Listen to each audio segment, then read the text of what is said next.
It's my feel-good breakfast show. Oh, you know what they say, all good things must come to an end. With the inaugural SAA flight from Johannesburg to Abu Dhabi, according to Ewan, it was an absolute pleasure. Well, while he reflects on this great trip, this is what his last day looks like.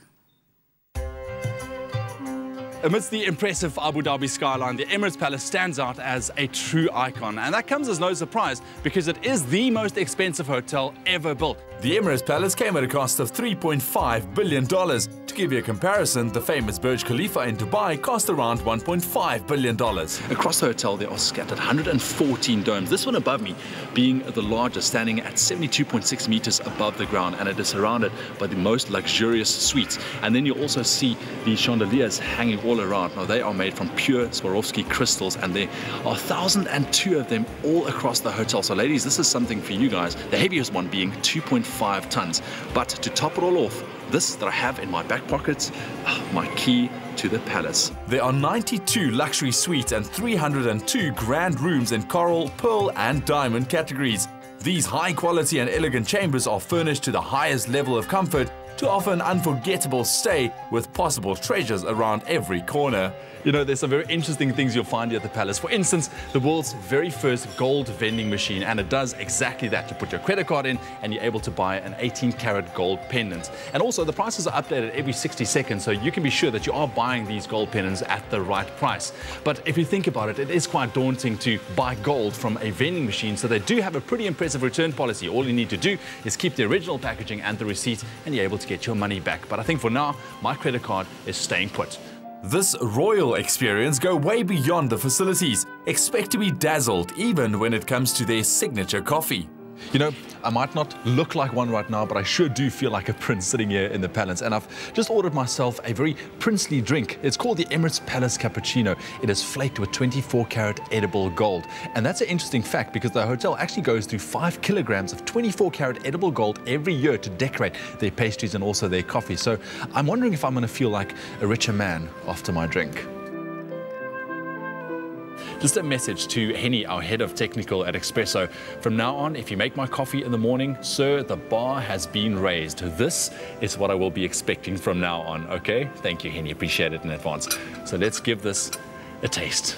For some reason, I'm really nervous, actually.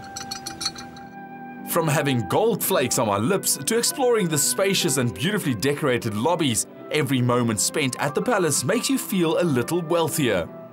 The idea initially was supposed to be a place where you can host delegations, when you can host head of states, kings and presidents.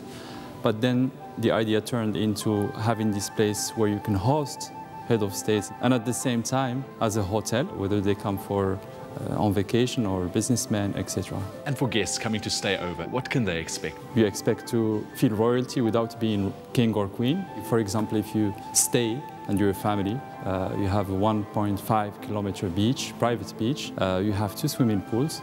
One is for children, but also for adults. So you have water slides, you have lazy river. And then on the other side, you have a swimming pool where you can just lay back and you have hammocks and you can just relax. But of course, the hotel is also open for day visitors who would like to experience a little bit of luxury as well.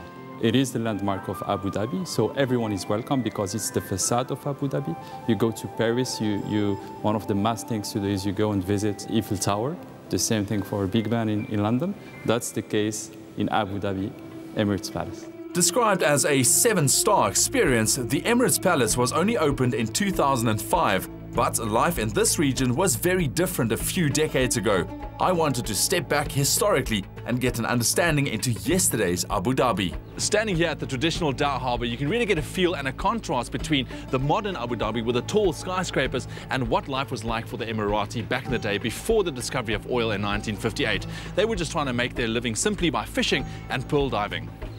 It was a great hardship here, and the fishing is still such an integral part of them because this was their main diet. So we're at the Dow Harbour right now in the Mina Port area, and this is the free zone area for all of this industry. We have the date souk, the fish souk, the plant souk. So these are the harbours. These people live on the boats. They come out and they fish, they sell their fish to the fish market, and the locals come and they buy the fish, they can take it to the fishmongers, they can actually even have it grilled before they take it home. And I mean, is it still a good living to be a fisherman, even though Abu Dhabi is so modern nowadays? Absolutely. There's so many different cultures and nationalities that come here to make a living, because what Abu Dhabi has to offer them is much more than they have in their own country. So they're very, very happy. We have the flags that are flying, and they're flying them out of happiness of being in Abu Dhabi. From life by the ocean to traditions in the desert, I headed inland for another itinerary highlight and cultural insight. As part of that experience, we're going to be doing some dune bashing, a little bit of old versus new. Of course, in the olden days, a couple of camels would have sufficed. But in the modern day, we prefer 270 horsepower under the hood, plus an expert driver. A visit to the UAE is incomplete without a desert safari. This excursion is popular with tourists and offers some high-octane fun. Imagine being on a roller coaster without track limitations, skimming over magnificent dunes at speed whilst enjoying the glow of a magical sunset all around you. You cannot forget that before it all started, this is what it was like, an empty desert. And in just over 40 years, it went from this to the incredible city that it is today, and definitely worth a visit.